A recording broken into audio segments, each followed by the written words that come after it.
Assalamualaikum warahmatullahi wabarakatuh. Pembahasan ini merujuk pada bab mengenai orang yang berpuasa lalu makan atau minum karena lupa. Dari Abu Hurairah radhiyallahu an, Rasulullah shallallahu alaihi wasallam bersabda, "Siapa yang lupa dalam keadaan sedang berpuasa, lalu ia makan atau minum, maka hendaklah ia menyempurnakan puasanya, karena sesungguhnya Allah telah memberikan kepadanya makan dan minum." Hadis ini memberikan faidah bahwa makan dan minum karena lupa tidak membatalkan puasa. Hal yang membatalkan puasa adalah makan dan minum yang dilakukan secara sengaja. Para ulama mengkiaskan segala sesuatu yang bersifat memberikan gizi kepada tubuh dengan makan dan minum, seperti penggunaan infus. Infus bertujuan memberikan nutrisi sehingga dapat membatalkan puasa. Adapun tindakan medis yang bukan pemberian gizi, seperti suntikan obat atau pemakaian celak, diperbolehkan dan tidak membatalkan puasa. Hadis tersebut juga menunjukkan bahwa sifat lupa termasuk perkara yang dimaafkan oleh Allah Subhanahu wa Ta'ala. Allah berfirman dalam Al-Quran, "Ya Tuhan kami, janganlah Engkau hukum kami jika kami lupa atau kami melakukan kesalahan." Sesuatu yang dilakukan karena lupa dimaafkan dalam syariat. Lupa merupakan nikmat yang luar biasa dari Allah Subhanahu wa Ta'ala. Jika manusia tidak memiliki sifat lupa, kesalahan orang lain atau kejadian menyakitkan akan terus teringat sehingga sulit untuk memaafkan. Sifat lupa juga membantu seseorang untuk melupakan kebaikan-kebaikan yang pernah dilakukannya agar terhindar dari sifat ria. Bab selanjutnya membahas tentang orang yang berpuasa namun diundang menghadiri perjamuan makan. Dalam kondisi demikian, hendaknya ia memberitahu orang yang mengundang bahwa ia sedang berpuasa. Dari Abu Hurairah radhiyallahu an, Nabi Shallallahu alaihi wasallam bersabda, "Apabila salah seorang dari kalian diundang makan padahal sedang berpuasa, maka katakanlah, 'Aku sedang berpuasa.'" Tujuan menyampaikan keadaan puasa tersebut adalah agar tidak menyakiti hati orang yang mengundang. Namun perlu diperhatikan etika dalam berjanji. Jika seseorang sudah berjanji untuk datang ke jamuan makan yang direncanakan sejak jauh hari, lalu ia sengaja memunai puasa sunnah pada hari tersebut, sehingga tidak bisa makan masakan yang telah disiapkan tuan rumah, tindakan ini tidaklah tepat. Hal tersebut dapat mengecewakan tuan rumah yang telah bersusah payah memasak. Apabila tetap diundang saat sedang berpuasa, sebaiknya tetap datang sebagai bentuk penghormatan. Seseorang harus menyampaikan permohonan maaf dan menjelaskan bahwa ia sedang berpuasa tanpa harus membatalkannya.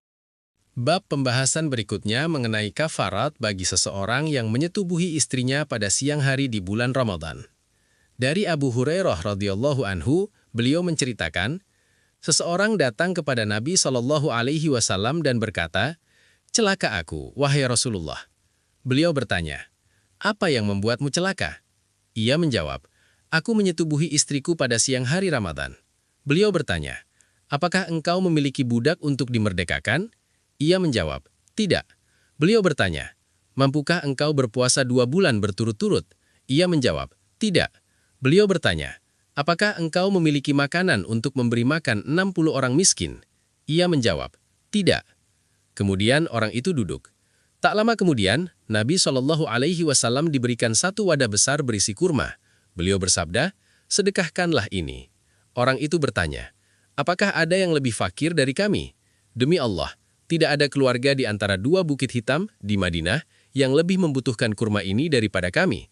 Maka Nabi Shallallahu alaihi wasallam tertawa hingga terlihat gigi taringnya, lalu bersabda, "Pergilah dan berikanlah makan keluargamu." Bersetubuh pada siang hari bulan Ramadan secara sengaja merupakan perkara yang membinasakan dan mewajibkan pembayaran kafarat atau denda. Urutan kafarat tersebut adalah, pertama, memerdekakan seorang budak. Kedua, jika tidak mampu, maka berpuasa 2 bulan berturut-turut. Ketiga, jika tidak mampu, maka memberi makan 60 orang miskin.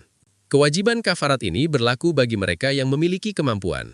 Jika seseorang benar-benar tidak mampu memenuhi ketiga pilihan tersebut, maka kewajiban itu gugur, karena kewajiban gugur atas orang yang tidak memiliki kemampuan. Hal ini berbeda dengan kafarat zihar yang menurut para ulama tetap menjadi utang hingga pelakunya mampu membayar. Terdapat perbedaan pendapat di kalangan ulama mengenai seseorang yang berhubungan badan karena lupa bahwa ia sedang berpuasa. Sebagian ulama berpendapat tidak ada kafarat baginya, namun ia wajib mengqadha puasanya. Pendapat lain menyatakan bahwa tidak ada kewajiban kafarat maupun qadha, karena kedudukannya sama dengan orang yang makan atau minum karena lupa. Hal ini didasarkan pada sabda Rasulullah Shallallahu Alaihi Wasallam, apabila salah seorang dari kalian buka puasa dalam keadaan lupa, maka hendaknya dia melanjutkan puasanya. Mengenai pihak istri, Rasulullah Shallallahu Alaihi Wasallam dalam hadis tersebut hanya mewajibkan kafarat kepada laki-laki yang bertanya. Para ulama menjelaskan bahwa bisa jadi istri dipaksa. Allah Subhanahu wa Ta'ala memberikan keringanan bagi hambanya terhadap perbuatan yang dipaksa. Sebagaimana Rasulullah Shallallahu Alaihi Wasallam bersabda, sesungguhnya Allah memaafkan untuk umatku kesalahan yang tidak disengaja, lupa dan apa yang dipaksakan kepada mereka.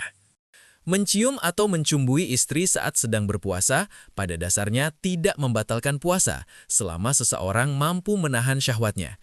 Aisyah radhiyallahu anha berkata, Rasulullah shallallahu alaihi wasallam pernah mencium dan mencumbui istrinya dalam keadaan berpuasa. Akan tetapi, beliau adalah orang yang paling kuat menahan syahwatnya di antara kalian. Dalam riwayat lain, Rasulullah Shallallahu Alaihi Wasallam mengkiaskan aktivitas mencium istri dengan berkumur-kumur. Sebagaimana berkumur tidak membatalkan puasa, demikian pula dengan mencium istri. Namun hal ini dibedakan berdasarkan kemampuan seseorang dalam mengendalikan diri. Rasulullah Shallallahu Alaihi Wasallam pernah melarang seorang pemuda untuk mencumbui istrinya saat puasa, namun memberi izin kepada orang yang sudah tua. Hal ini disebabkan karena orang tua biasanya lebih mampu menahan syahwat dibandingkan pemuda yang dikhawatirkan akan terjerumus pada pembatal puasa yang lebih berat.